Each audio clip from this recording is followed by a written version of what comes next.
The Miraculous Path, Finding Cure Through Suffering. One of the inherent aspects of life that we encounter daily is suffering. Of course, we also experience joy, but alongside joy, we face significant suffering. This is a natural fact. Why? Because everything that does not go as we wish causes us sadness and suffering. Buddhism encapsulates all of this into a single concept called suffering. In Sanskrit, suffering is termed dukkha. Some people question whether Buddhism is a bit pessimistic, constantly talking about suffering, but in truth, Buddhism is very optimistic. Because of its optimism, Buddhism dares to point directly at what humans fear. Despite fear and unwillingness, humans must confront suffering. What is suffering? It includes everything that oppresses us, makes us uncomfortable, dissatisfied, or unpeaceful. For example, having a toothache prevents us from eating, even though we're hungry and craving food. This is suffering. If our leg hurts so much that we can't climb stairs, that is suffering. If a headache keeps us from sleeping, that is also suffering. Therefore, everything that makes us unhappy or dissatisfied, causing mental discomfort, can be summed up as suffering. Humans fear suffering but cannot escape it. So why do we dare to point out suffering? To recognize the truth and then transform it. Buddhism describes suffering in many ways. Firstly, there are 3 kinds of suffering: suffering from change, and suffering from conditioned states. What is suffering from suffering? Our human life, having a body, is inherently suffering, but when illness or disease is added, or when we have a sick child, it becomes compounded suffering. This is called suffering from suffering. The second type is suffering from change. Change means decay. When something exists and then deteriorates, we cannot accept it, so we suffer. This is suffering from change. The third type is suffering from conditioned states, which continuously make us uncomfortable. For example, if we have high blood pressure and take medication, over time it may cause other illnesses. If we have diabetes and take medication, over time, other illnesses may develop. Secondary illnesses often arise from medication. For example, it is said that eggplant helps blood circulation, so we eat a lot of it. But over time, high blood pressure can turn into pain. Thus, suffering does not stop but spreads to other forms of suffering. In life, if we dislike someone, we might also dislike anyone associated with them, thinking, because they are friends with someone I dislike. In our lives, we must pay attention to such interconnected sufferings which spread like diseases. We might dislike one person, but what does that have to do with others? Even if a friend associates with them, we might try to persuade our friend to stop, although the person has not harmed our friend. We intervene in every way possible, and if we fail, we feel uncomfortable. If we talk about suffering briefly, there are 3 types, but more broadly, there are 6 types of suffering. What are these 6 sufferings? First is the suffering of creation. What is the suffering of creation? It is the suffering we create. For example, when we hate someone, we start planning. Mild plans involve insults, moderate plans involve physical harm, and severe plans involve seriously harming that person. Thus, the very act of creation contains the essence of suffering. If we were not suffering, we would not do it. We might endure great hardship to harm someone, driven by suffering. This is the suffering of creation. Our own frustrations and oppression lead us to create suffering, and this suffering leads to more creation. For instance, hating someone is suffering, and this suffering, frustration, and annoyance drive us to act against them. Therefore, our frustrations and oppression lead us to create suffering. This creation leads to the suffering of results. For example, we often read in the news about someone in a moment of anger, stabbing or killing another person. Their actions are clearly the creation of suffering, and no matter how they try to escape, the police will catch them, leading to trial and imprisonment. Imprisonment is the suffering of results. In our daily lives, what we experience are the results of suffering, And while enduring these results, we continue to feel frustration, leading to further creation. Thus, the suffering of creation and the suffering of results are interconnected, and we are entangled without end. The third suffering is the suffering of unfulfilled desires. What is the suffering of unfulfilled desires? If we do not practice wanting little, knowing enough, we can suffer because of money. In life, some people do not place much importance on material wealth, while others heavily emphasize it.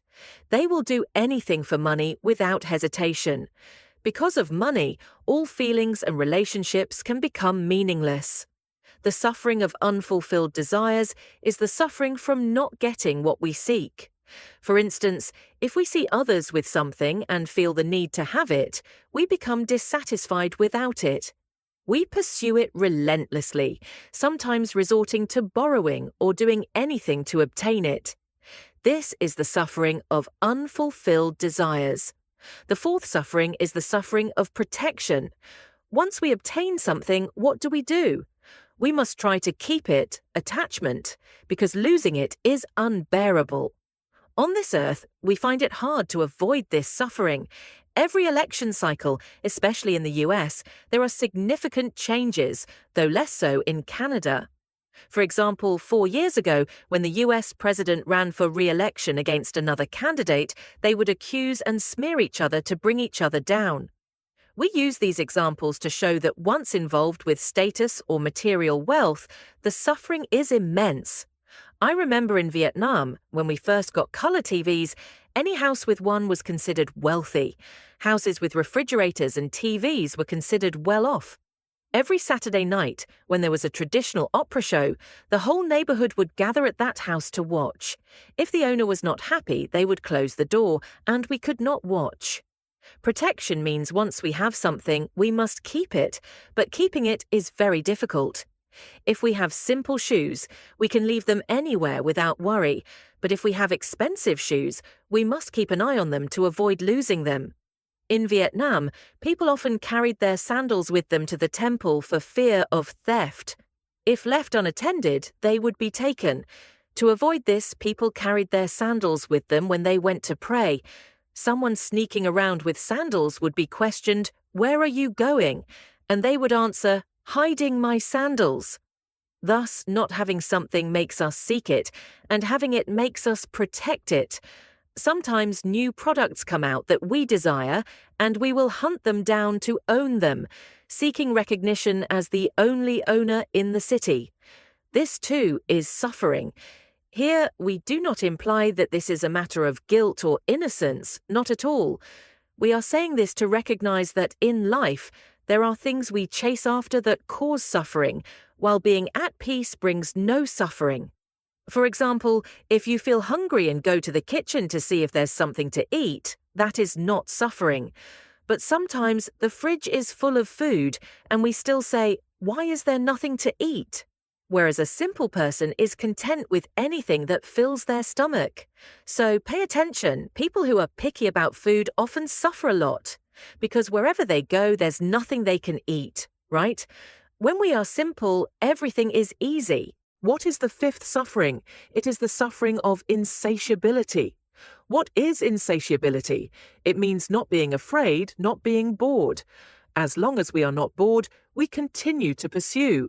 Therefore, one of the conditions to reach the Buddha's realm is to develop a mind that favors the Buddha's realm and detests the mundane world. When I was young, I remember a poem praising monks with the line, "Tired of worldly life, shaved head to become a monk. Diligent in practice, morning and evening at the temple." Many people do not understand the word tired here. They think it means tired in a negative way, but this is the tiredness after a period of pursuit without satisfaction. Someone who tires easily would come to the monastery on the 3rd day and leave by the 7th. That's not the tiredness of a true practitioner. A true practitioner sees and understands immediately, without waiting for a period of fulfillment to become tired. For example, someone might fall in love intensely, go through many relationships, fail, and finally become tired of it. saying, "I'm so tired of this. I swear I won't love anyone anymore because they always let me down." We need to understand this word tired. Anyone who wants to be born into the Pure Land must develop two mindsets. One is detesting the mundane world, and the other is enjoying the Pure Land. Detesting the mundane world means disliking this worldly life. Why? In this world, if we win, someone must lose. If we gain, someone must lose. If we are happy, someone must be sad. For example, if I say, "Wow, today I went to the temple and found $100 thanks to Buddha's blessing." But if I found $100, someone else lost $100, right? Another example, if you love someone and another person also loves that person, and you win that person's love, you are happy, but the other person loses their love. So life in this world is about winning and losing, gaining and losing, right? There are always two opposing things. When we win, we are afraid of losing. Because of this fear, we think about how to protect what we have won. Look at the kings in the past. If a reigning king was a tyrant, someone would start a rebellion, gathering like-minded people to help. After winning and becoming king, the new king would start fearing the very people who helped him. They were the founding contributors and could become a threat. So he had to eliminate them, just like the story of Han Xin supporting the Han dynasty. After Liu Bang became emperor, he found ways to suppress Han Xin, fearing he would use his achievements to overthrow him. This has happened many times in history. After attaining a position, people try to protect it, leading to many mistakes. A wise person does not need to experience it all to become tired. Just seeing is enough. There was once a lay Buddhist who saw his siblings quarrel with their spouses and made a poem with the line, "Be a flower, not yet a fruit. The flower has fragrance, but the fruit is often sour." There are many plants whose flowers are fragrant, but the fruits are not sweet, right? So we should not be mistaken. Have you ever seen Easter lilies? When they are first displayed, they smell very nice, but after a few days, their water smells terrible. Marigolds too, when soaked in water, smell awful. These examples show that sometimes what we see is not what it seems. Gaining one thing means losing another. Practitioners detest the mundane world because it is full of struggles. To achieve something, people have to fight hard. Even in charity work, we want our organization to be more famous than others, doing everything to make people speak well of us. This is normal in life. It is the nature of this world, which is why it is called the mundane world. Even in the temple, doing volunteer work, we want more praise than others. This is normal, but if we are practicing, we should let go of this. The fifth suffering is insatiability. Until we develop a sense of weariness, we do not think of letting go. For example, after decades of struggling in life, we might say, "I'm tired now." Some people are very successful in life but decide to retire at 60 or 65, saying, "I'll leave it to the younger generation. I won't get involved anymore, even though my work is still good. I think it's enough. Let the young ones handle it. I'll step back and do consulting work and also focus on spiritual practice." Sometimes, after working day and night for many years, we realize we've only been working and not enjoying life. When we want to enjoy it, we no longer have the strength, want to eat, but can't because of illness. So if we don't develop a sense of weariness and keep chasing after things, we will suffer. The sixth suffering is called the suffering of decay. This one is easy to understand. Earlier, while idle, I went to the ancestral altar, saw some photos, and was surprised to see some old friends whom I hadn't seen for a long time now being remembered there. This made me reflect. This is a small temple with few ancestral worshippers, but if I visited larger temples like Chan Kuang or older temples, I would probably see many more familiar faces. I started coming to this area around 1990, and from then, I visited for Buddhist events every 4 or 5 years, rarely meeting everyone. Only in the last 10 years or so have I come annually or biannually for retreats, meeting everyone more often. Sometimes in life, we cannot make definite plans, right? Sometimes you promise but never show up. But this time, without planning, we've met twice in 2 months. So, what is the suffering of decay? It is inevitable. Why does Buddhism point out this suffering? Because we do not recognize it. We do not see that when we do something, it inherently contains suffering. The cause of suffering leads to the result of suffering. When we are troubled, we create causes, and those causes are suffering causes. For example, if we lose money in business, we might think of gambling to recover our losses. The trouble, the loss, we don't see it with wisdom, and we create another cause. This cause leads to suffering results, not solving the suffering. This is just one cause. When this cause starts, it already contains the nature of suffering, so its result will surely be suffering. Many of you have probably seen this, seeing clearly how causes and effects of suffering will lead to suffering, but advising others is not always effective. Suffering arises when we do things that bring consequences. But if we think in reverse, we can transform suffering. We have only talked about 6 types of suffering, not yet the 8. Combining them into one discussion. Some people say, "Oh, Buddhism only talks about suffering," but it is the truth. Birth is suffering, aging is suffering, illness is suffering, death is suffering. Do you agree? And these do not always follow an order. If they followed an order, it would be happiness. Being born, aging, then illness, then death in that order would be great, meaning there is order. But sometimes birth is followed by death. Sometimes before aging, there is illness or death. Sometimes without illness, there is death, like in traffic accidents. Some die young, some are ill young, not necessarily aging first. So death does not discriminate by age. It can happen to anyone. So death is the end, and how it happens varies. These are the 4 physiological sufferings, right? Now let's move on to the 4 psychological sufferings. Wanting something but not getting it is suffering. Loving someone but being separated from them is suffering. Hating someone but having to see them is suffering. These 3 are very clear, right? There is a 4th one that sometimes we may not understand, which is the suffering of the 5 aggregates. What are the 5 aggregates? They are the 5 skandhas: form, sensation, perception, mental formations, and consciousness. These 5 aggregates make up a person.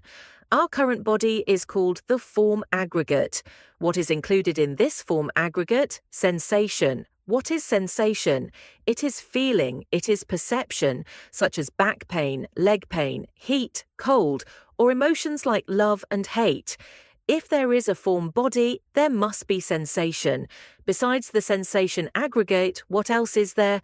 The perception aggregate. What is the perception aggregate? It is interpretation, imagination. What is the mental formations aggregate? Continuity, succession. What is the consciousness aggregate? Discrimination. Whether weak or prosperous, it is suffering. What does prosperous mean? Weak means feeble. Prosperous means flourishing. Let's take one aggregate as an example. If the form aggregate is weak, people might say, "Oh my, why do you look so withered?" That is when this body, this physical form, lacks strength or is ill. But when this form body is prosperous, everyone who looks at you sees you as vibrant. "Oh my, what did you do today to look so radiant?" Yesterday, I had such a bad headache that I felt like dying, but I tried to endure it. After finishing a session with the Buddhists here, I went back to the other group who were waiting and continued until 11 or 12 at night. Some people said, "Oh, lately everyone says you look very vibrant."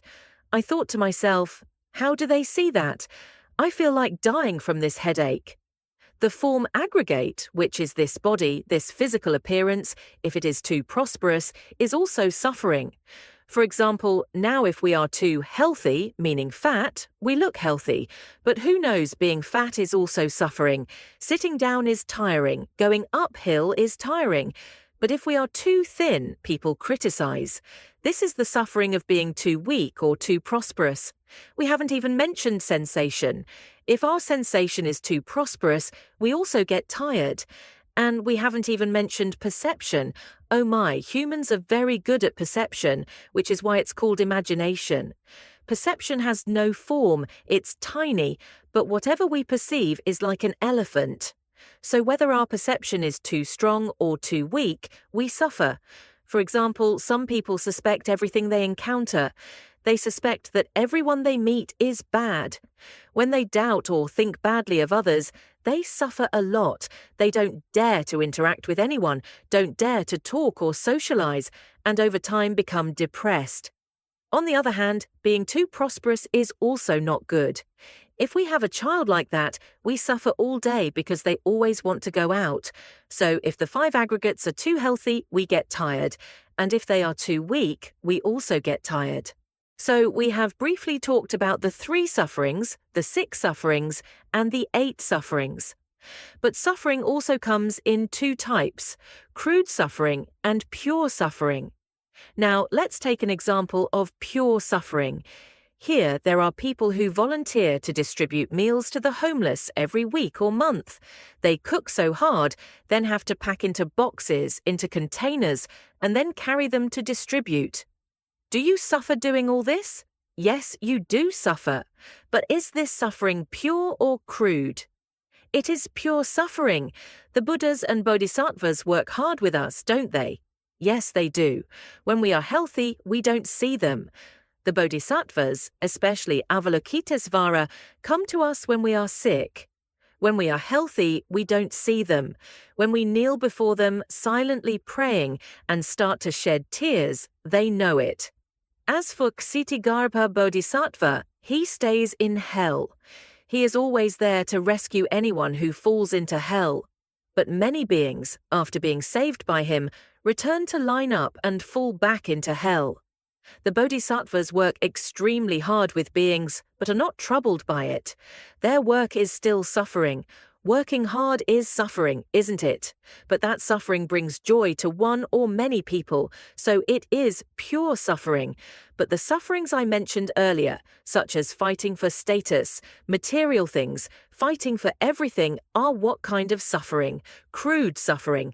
Dear everyone, our virtuous masters, their lives are constantly moving around, sacrificing, and dedicating themselves entirely to the Dharma, but they never complain or feel troubled. Is it hard? Extremely hard. There are even people who criticize, condemn, and speak ill of them because they do not understand. But these things do not make the virtuous masters suffer. Dear Assembly, sometimes when we are present, looking at someone's work, we still do not fully understand it, let alone judging from a picture. There are things that, just by looking at a picture, we hastily criticize, and thus we bring trouble upon ourselves. But the virtuous masters are not affected. So in life, sometimes we do something and feel very tired. But if we know that this fatigue brings joy and peace to many people, we naturally transform that suffering into pure suffering. But there are also situations where it should be pure suffering, but because we do not know, we become annoyed and turn it into affliction, then the pure immediately becomes crude. In conclusion, this life is very beautiful. If all our deeds are pure suffering, what results do they produce? The result is what in Buddhist scriptures is called happy practice. Have you ever chanted the Lotus Sutra? Have you seen the chapter on happy practice? It is the 14th chapter. So, what is happy practice the result of? It is the result of pure suffering. What I share today with the Assembly has the meaning of taking suffering as miraculous medicine, taking all the obstacles in life as experiences for us to live and overcome. Thank you for watching. If you found this video helpful, please like, share, and subscribe to our channel for more insights into living a more peaceful and fulfilling life. Stay tuned for more enlightening content. Until next time, stay blessed. Hello everyone, welcome back to Blessings Everyday channel. Today we're going to listen to the teaching of Master Thích Pháp Hòa on a profound topic: enlightenment and impermanence. These concepts have touched lives across the globe and carry a universal truth. Recently, 2 young friends visited me. They had just finished high school and were preparing to join the military. Before they left, one of them asked, "Teacher, what is enlightenment?" My answer was simple. When we understand something clearly, we become enlightened. For instance, if you suddenly lose something you cherish or hear that someone dear to you has passed away, you realize the truth of impermanence. Impermanence means here today, gone tomorrow. If one thing exists, another will cease to exist. Everything that changes is impermanent. This concept is universal. This evening, I am here, but tomorrow morning I might be in another country. The coming and going, the gaining and losing, all these are impermanent. However, understanding impermanence doesn't mean we can escape it. No, but understanding it allows us to live normally, accepting the coming and going, the gaining and losing as part of life. Impermanence is a natural part of life, but when we don't recognize it, we become unnatural. When we understand it, we live peacefully with it. Sometimes we may be shocked or deeply hurt, but after a day or two, we come to terms with it as the reality of life. As the poet Ton Nu Hee Kwong wrote, "When we meet, let's rejoice. Life flows like water and flowers drift. Fame and fortune are like sinking clouds. Only love remains in this world." And as the song by Tran Dui Juk, with lyrics by Ngo Tin Yen, says, "If you have kindness for me, show it now. Don't wait for tomorrow when I may be gone. Oh, how late it is to say thanks then." So when we realize impermanence, we live with it peacefully, with tranquility. This is what we call enlightenment. An enlightened person is awake every second, every minute, even when changes occur, which Buddhists refer to as dharma. So when reading "All phenomena are devoid of a permanent nature" in the Heart Sutra, we must understand dharma here means phenomena and events. Think about this. Last year, my hair wasn't this grey. Why is it so grey now? I used to smile and look okay, but now I see all these wrinkles. Laughing about it is enlightenment. So, have you awakened to impermanence? Thank you for joining me today. If you enjoyed this video, please like, share, and subscribe for more insights. May you all find peace and enlightenment in your journey. Welcome to Blessings Every Day, where we explore timeless wisdom to enrich our lives.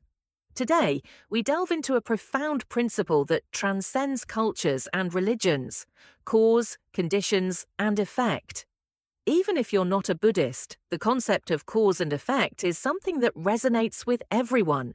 Yet many of us apply it to others, using it to judge or criticize, without truly believing it impacts our own lives. In reality, cause and effect is not just a Buddhist teaching. It's a natural principle that applies to everyone and everything in this world. The Buddha reflected deeply and recognized a fundamental law of life: cause and effect. When we plant a seed, it's the cause. As it grows into a tree, flowers, and bears fruit, that's the effect. Simply put, the effect is created by us. We plant a tree as the cause, and having fruit to eat is the effect. We go to school as a cause, and knowing how to read and write is the effect. We work as a cause, and earning money is the effect. We endure hardships as a cause, and a good life or a happy family is the effect. Cause and effect are not creations of the Buddha. Whether we believe in it or not, cause and effect continue to influence our lives. Understanding this principle and striving to create good causes lead to good effects. If you neglect your studies, the cause, the effect is ignorance. If you don't work, the cause, the effect is unemployment. If you neglect your home, the cause, the effect is a broken family. When we speak of cause and effect, it's a summary. But for the effect to manifest, it's not just about the cause. Conditions are also crucial. Between cause and effect, there are conditions. Conditions are the supportive elements that help the effect come into being. Planting a seed is the cause, and water, sunlight, air, dew are the conditions. These conditions help the cause to flourish. Having a child is the cause, but without creating favorable conditions, without a good environment, parents don't communicate healthily, don't live harmoniously, and there is only yelling in the family. These are also conditions, but they are conditions that make the child become violent or unkind. As a child grows, we should find good schools and environments for them. Even if a school is not good, we should find a better one. This is creating favorable conditions for the child. The child is the cause. In the past, young monks who were not stable were taken to different places to find better conditions. Finding good temples, practice centers, or schools was essential to ensure the cause, the young monk, would grow well. It's the same with ourselves. We look at our children growing up and worry. We seek good conditions, good factors, good environments, so that the cause, the seed, the child, can become good. Remember, by understanding and applying the principles of cause, conditions, and effect, we can create a better life for ourselves and those around us. Thank you for joining us on Blessings Every Day. May your causes be wise, your conditions favorable, and your effects always positive. Welcome to Blessings Every Day. Today, let's dive into a profound teaching from the Buddha that resonates deeply with our modern lives. In the Dhammapada, the Buddha teaches, using a rod to punish the rodless, doing evil to the innocent. Among 10 types of suffering, suffering is multiplied manifold. But what does using a rod to punish the rodless mean?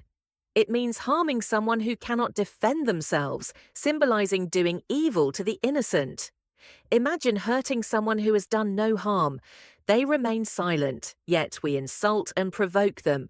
These actions, if we commit them, will inevitably harm us, especially if we insult or hurt virtuous, righteous people, or even saints. They won't punish us, but karma will come on its own. For example, we may rely on our strength to hit a small child. The child, defenseless and gentle, takes the beating because they can't fight back. They have no power to punish us, but others witnessing the act will step in or call the authorities. Let's take a real-life story. A Western family near our temple once left their dog out in the cold. The neighbors called the police, not because of the noise, but because of the mistreatment of the dog. Westerners here cherish animals deeply. If they see mistreatment, they will report it. At Tai Thien, a lost dog wandered into the temple. The young people there took care of it and found its owner. Another time, a pregnant cat came and gave birth. The children were overjoyed, pooling money to care for the kittens. These acts of kindness remind us that karma is always watching. We may think we can get away with our actions, but the universe has a way of balancing the scales. Join us on this journey of compassion and understanding.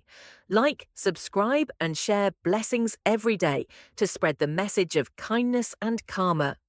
Thank you for watching, and may your day be filled with blessings. Karma Explained Beyond Buddhism. Welcome to Blessings Every Day, where we explore the profound wisdom that guides us toward a more enlightened and fulfilling life. Today we delve into a fascinating topic, karma.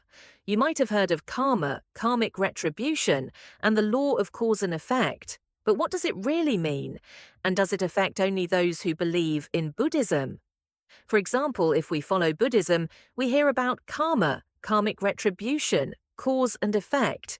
So do people who don't believe in or follow Buddhism still experience karma or cause and effect?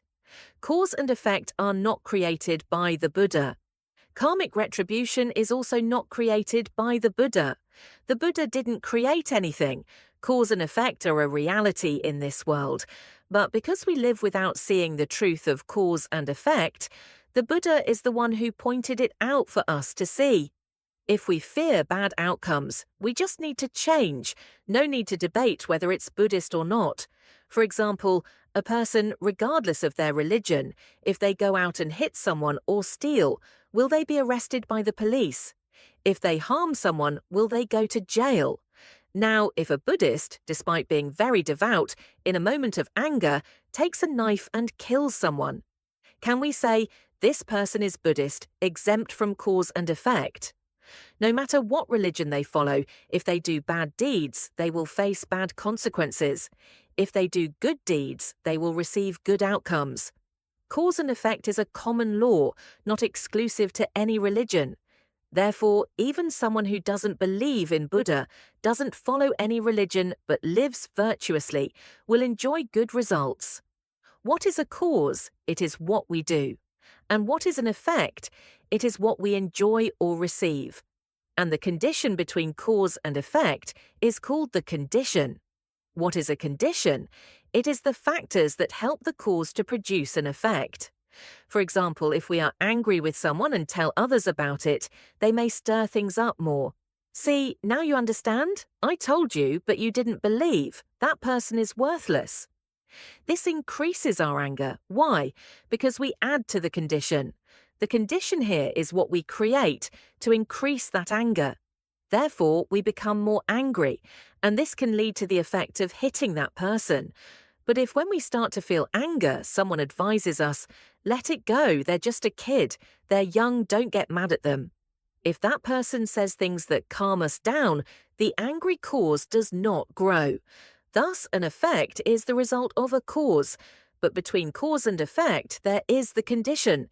Conditions are the factors that help bring about the effect. For example, if we plant a seed in the ground, it doesn't grow and bear fruit by itself. Now we have to create conditions. Add water, move it to a sunny place, provide light, etc. So it has enough conditions to grow well. And the flower is the effect. In this life, nothing is outside of cause and effect. Whether you believe it or not, it doesn't matter. You still live within cause and effect. So, what is karma? It is the actions we repeatedly do until they become a habit. For example, many people have the habit of swearing when they speak. Swearing is a bad habit, a bad karma. Some people, whenever they open their mouths, say Amitabha. Amitabha is also karma, but it's good karma. Thus, karma is actions, deeds, words. In general, what we do often becomes a habit, which is called karma. But if we are not mindful, we can create bad karma. If we are mindful enough, we create good karma. Both Buddhists and non-Buddhists are influenced by karma. Everything in our daily life becomes a habit. For example, a doctor is a profession, a karma. A doctor needs a stethoscope and carries other tools in their medical bag. Suppose one day they lose their entire medical bag. Does their doctor karma disappear? No, the doctor karma is still there. Wherever they go, their karma follows them. It's their profession. Therefore, the stethoscope and medical tools are conditions to make their profession, their karma, easier. Even without those tools, they can still practice medicine. In other words, their karma doesn't disappear. Without the stethoscope, they can still take the pulse and listen to the patient's breath. They have other ways to diagnose and treat patients because their karma, their profession, is not lost. Living in this world, we all carry our karma. But the important thing is whether it is good or bad karma. And if we know we are carrying bad karma, what should we do? Practice to transform that bad karma. That's what practice is all about. In other words, practice is changing our bad habits. For example, someone might say, I have a habit of drinking a can of beer every night before bed. That's not good. Change that habit. Instead, drink a glass of warm water before bed. This helps blood circulation and reduces the risk of stroke or heart attack. Drink a glass of warm water before bed and a glass of warm water in the morning. After a night, if we drink cold water, it will chill the stomach, which is not good. Drinking a glass of warm water in the morning warms the spleen and stomach. If we practice this regularly, it becomes a habit. Many people say, I can't drink plain water, but no water is better than plain water. Plain water is the cheapest and best. For example, the habit of smoking after meals is a type of karma, a bad karma. This karma causes lung disease. First, you need to train yourself to stop smoking after meals. 1 cigarette after a meal is equivalent to 10 regular cigarettes, because at that time, all the organs in the body are active, distributing food to nourish each part of the body. A puff of smoke will spread to all those organs. Otherwise, smoking only harms the lungs. Smoking is a habit, a bad karma. Thus, karma and cause and effect are not created by anyone. Buddha did not create karma or cause and effect. Whether you believe in Buddha or not, you live in cause and effect. If you don't believe in cause and effect, you still live within it. But if you believe in cause and effect, you will try to create good causes to enjoy good effects. Even if you believe in Buddha but don't believe in cause and effect, you will still do bad deeds. No matter how much you bow to Buddha, offer to Buddha, or build Buddha statues, you will still have to face the consequences. It's not like you do something for Buddha and Buddha saves you. It doesn't work that way. In life, there are things right in front of us that we don't see. Buddha is the one who sees and shows us. For example, there is dust in the air, but we don't see it. If sunlight shines in, we will see the dust. The sunlight is mindfulness and wisdom, while the dust is affliction and suffering. If we have wisdom, have light, we will see that dust, but if not, we live in dust. So, karma, cause and effect do not differentiate between believers and non-believers in Buddha. Everyone lives with their karma and is influenced by cause, effect and karma. Cause, condition, karma, and effect are interconnected. Cause connects with condition, becomes effect, and over time becomes a habit, becomes karma. Many people often get angry. That is a type of karma, anger karma, and karmic retribution is not necessarily bad. Just because we've always seen bad things happen to people and say they're facing karmic retribution, we get used to it and understand karmic retribution as only bad. But really, karmic retribution is the result that comes to us. A monk, for example, Master Thích Pháp Hòa, has been practicing for 30 years. After 30 years of practice, he has learned a few sutras and some Buddhist teachings. Looking at the monk, people say, "Oh, this monk now has karmic retribution." It means after 30 years of practice, he has the karmic retribution of knowing sutras. For example, everyone recites sutras every night.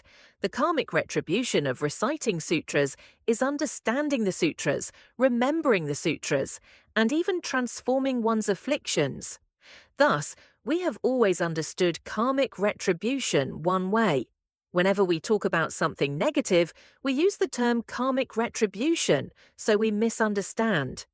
But actually, if we create good causes, we get good results. That's all. Karmic retribution is not just bad things. Through this, we hope everyone understands a bit more about karma, cause and effect, and karmic retribution. Cause, condition, karma, and effect. These four are interconnected. And regardless of whether you follow Buddhism or not, we are all influenced by them and live with them. We are the ones who create karma, and we are also the ones who inherit our own karma. Thank you for joining us today. Remember, every action counts. Live with awareness, spread kindness, and embrace the journey of positive transformation. If you enjoyed this video, don't forget to like, subscribe, and share. See you next time on Blessings Every Day, Daily Habits. What we do every day, what we repeat day in and day out, eventually shapes our destiny. For example, when I first opened my restaurant, I wasn't familiar with the work. Cooking, arranging the dishes, serving food, it all felt awkward. But after just a year, my hands became quicker and more skillful. 10 years later, things changed even more. After 20 years, it was like second nature. The same goes for monks who are new to the temple.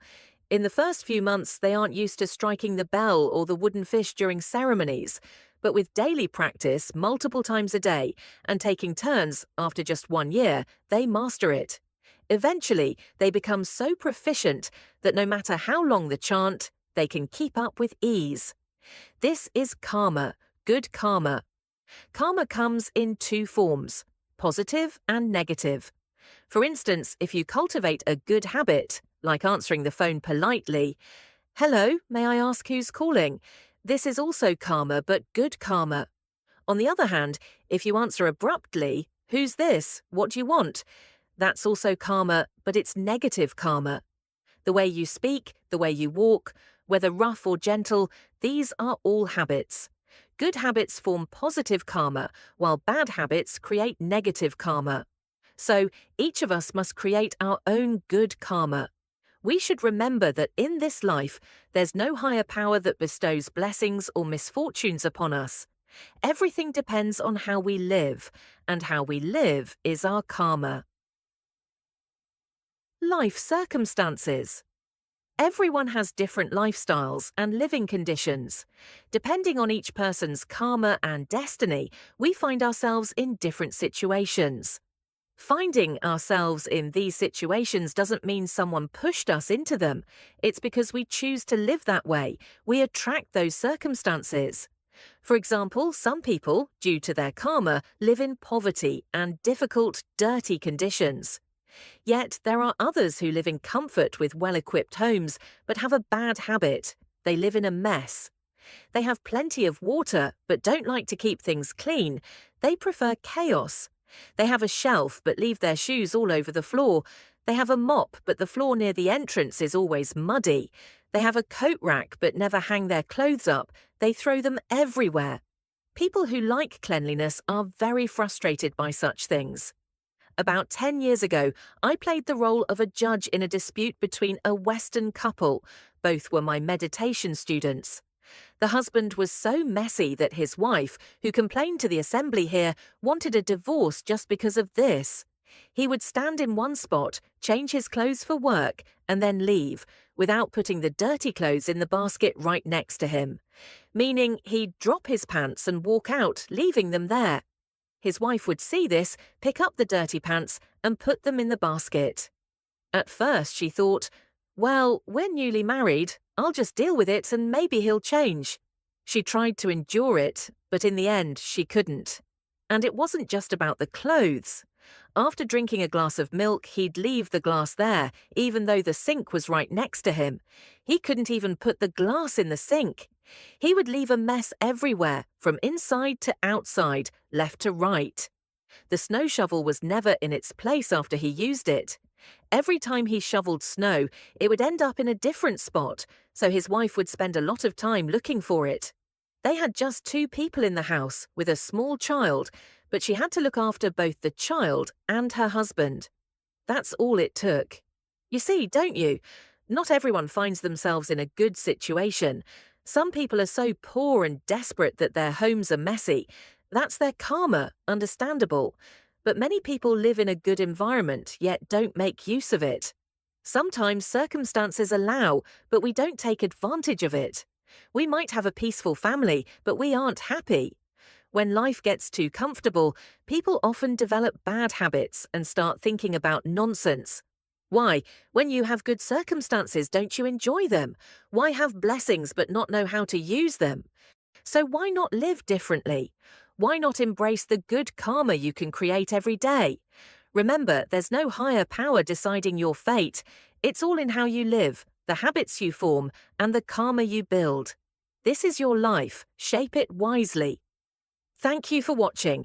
If you found value in this message, subscribe and join us as we explore more ways to build a life filled with positive karma.